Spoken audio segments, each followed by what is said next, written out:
এবার রান্না করব খাসির মাথা।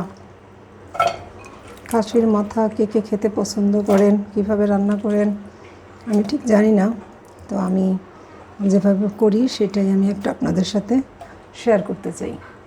এই ব্রেনটা আমি রেখে দেবো, এখন দেবো না, এটা পরে দেবো। পেঁয়াজ আর রসুন দিয়ে দিচ্ছি।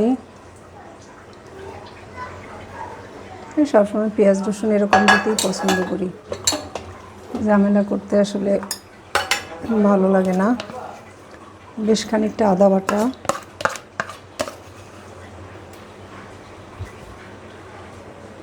ধনে জিরার গুঁড়ো, একটু ধনে জিরার গুঁড়ো মাঝে মাঝে বেশি দেই, মানে দিতে হয় আর কি, কারণ অন্য মশলা কম দিই, যার জন্য এটা একটু দিয়ে দিই। হলুদের গুঁড়ো,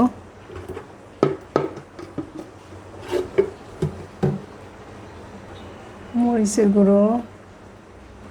এবার আমি চুলা ধরিয়ে মিশিয়ে দিই, একটুখানি পানি দিই, নাহলে তো লেগে যাবে। আর দিয়ে দিই একটুখানি সরিষার তেল, অল্পই দেবো।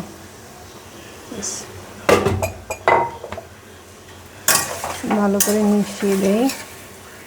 এবার এটা ঢেকে রাখি, দেখা যাক এটা কেমন হলো। এটা কিন্তু কষানো হয়ে গেছে, আর একটু কষাতে হবে, তারপরে ডাল দেবো। আর একটু পানি দিয়ে দিই, গরম পানি।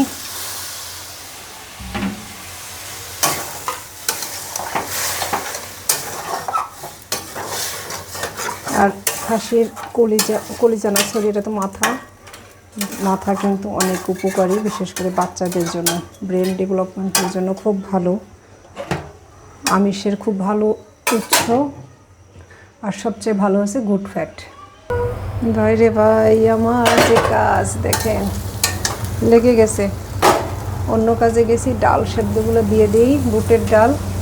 আজ আমি খাসির মাথা বুটের ডাল দিয়ে রান্না করব। লেগে গেছে,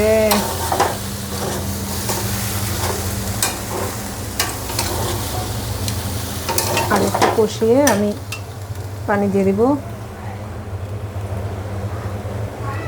এরকমই হয় আসলে, একসাথে অনেকগুলো কাজ করলে সব কাজেই ঝামেলা হয়, কিছু করারও নেই।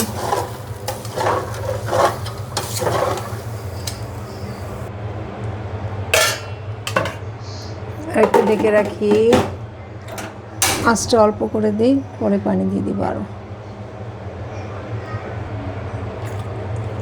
এবার আমি পানি দিয়ে দিই।